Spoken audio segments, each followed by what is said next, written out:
Welcome to this lecture. In this lecture, we are going to study nilpotent groups in a more general way, in which we are going to study some important statements and their proofs in the form of propositions, theorems, and corollaries. Okay, let us start with the proposition 10.1.2, and it says proposition 10.1.2.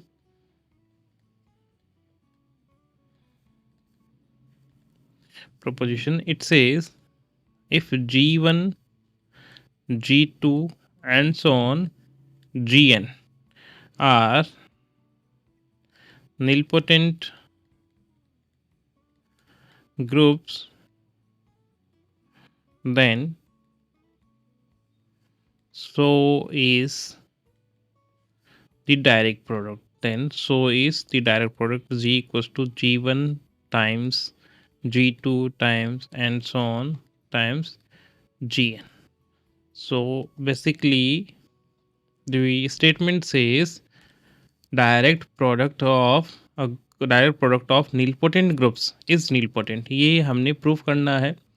और nilpotent group को जब भी हमें किसी भी group को nilpotent group बताना है, तब हमें हमेशा एक ऐसे एन के लिए एग्जामिन करना है जिसके लिए Z and G becomes G, and where Z and G having some special kind of properties. Okay, so let us discuss that.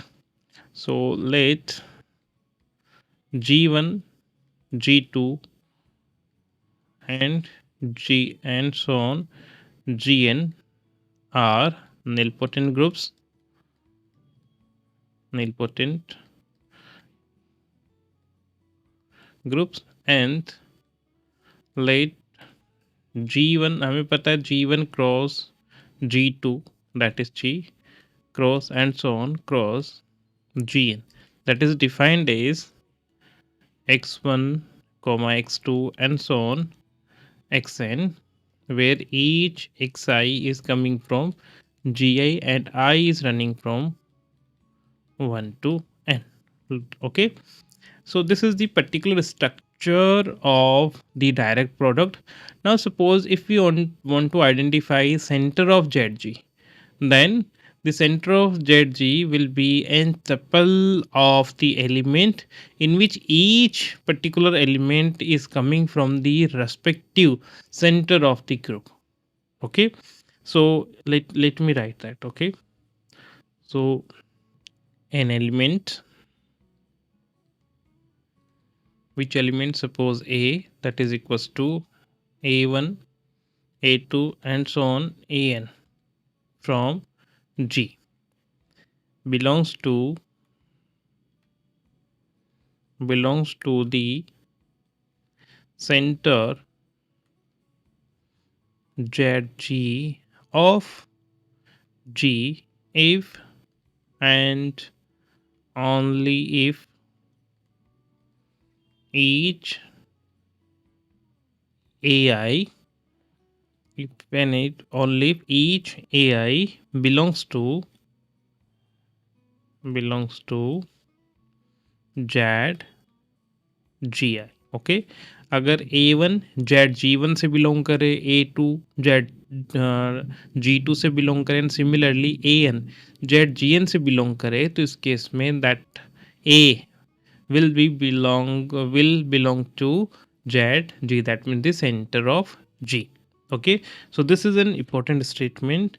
So let me write that, or you can precise way you can write that center of g, that is center of g, you can write that will be direct product of z g1 times z g2 times and so on times z gn. Okay, अब अगर हमारे पास इस तरीके का structure है, then we can have what about g by zg.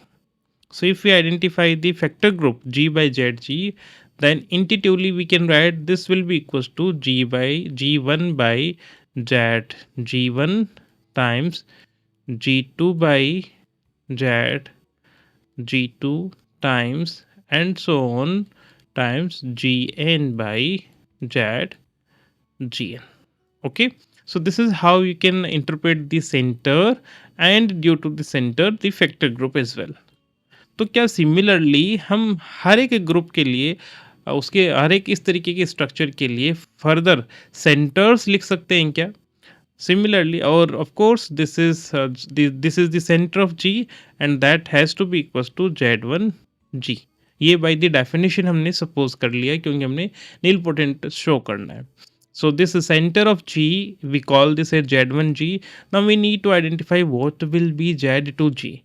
So in that case, in this case, you can say Z2 G can be defined in a similar mode, and that will be same as Z2 G1 times Z2 G2 times and so on times Z Gn. Okay, Z2 Gn, right? इसी तरीके से हम Z3 Z4 Zn ऐसे भी define कर सकते हैं. अब हम ये कह रहे हैं similarly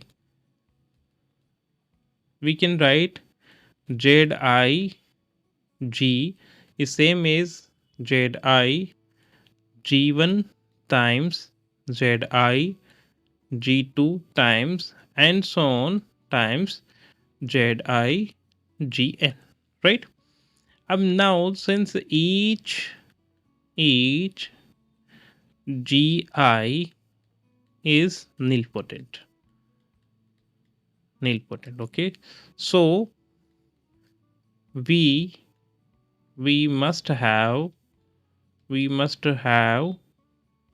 positive integers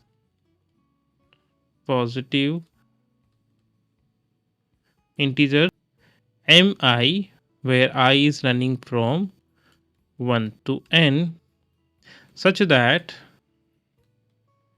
if you identify Z mi of gi, then it will be equals to gi. ये हम क्यों लिख पा रहे हैं? क्योंकि हर एक gi nilpotent है, right?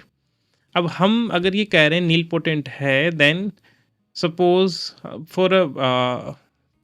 for a chance, let me suppose that n equals to 3.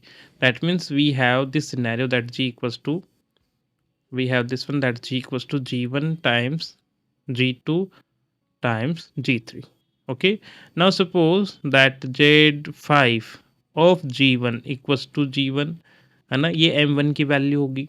Then suppose we have g3 of g2 equals to g2, and then suppose z7 of, or z8 you can take z8 of g3 is 3. Okay, ऐसा कुछ है अपने पास, ठीक है.